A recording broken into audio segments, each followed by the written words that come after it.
తూర్పు గోదావరి జిల్లా రాజమహేంద్రవరంలో వికసిత్ భారత్ రోజ్గార్ యోజన పథకంలో లబ్ధిదారులకు ప్రోత్సాహక నిధుల పంపిణీ కార్యక్రమాన్ని ప్రారంభించారు మంత్రి కందుల దుర్గేష్.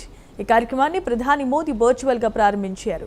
ఉద్యోగులకే కాదు ఉపాధి కల్పన కల్పించే వారికి కూడా ప్రోత్సాహకాలు అందించడం అభినందనీయమని, దేశంలో 2400 కోట్ల రూపాయలు 15 లక్షల మందికి లబ్ధి చేకూరేలా ఈ పథకాన్ని ప్రధాని మోదీ వర్చువల్ గా ప్రారంభించడం గొప్ప విషయంగా భావించారు. ఉద్యోగులకు సామాజిక భద్రత కలిగే విధంగా ఉద్యోగాల సంకల్పనలో అందరినీ ప్రోత్సహించాల్సిందిగా కోరారు మంత్రి కందుల దుర్గేష్. ఉద్యోగస్తులకు మాత్రమే కాకుండా ఉద్యోగాలు కల్పించే వారికి కూడా ప్రోత్సాహకాలు ఇవ్వడం అనేటువంటిది ఇవాళ ఈ దేశంలో జరుగుతున్నటువంటి వినూత్నమైనటువంటి కార్యక్రమం.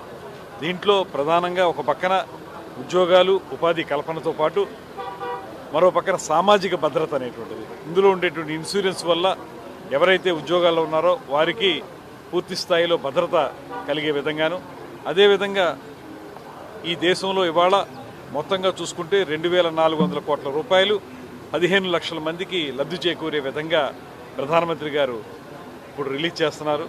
ఇదొక గొప్ప కార్యక్రమం. ఇందులో మనం కూడా భాగస్వాములమై ఉద్యోగాల కల్పన విషయంలో అందరినీ ప్రోత్సహించి తద్వారా యువతకి సరైనటువంటి ఉద్యోగాల కల్పన, సామాజిక భద్రత కూడా లభించాలి, కుటుంబం కూడా పూర్తిగా కాపాడబడాలి.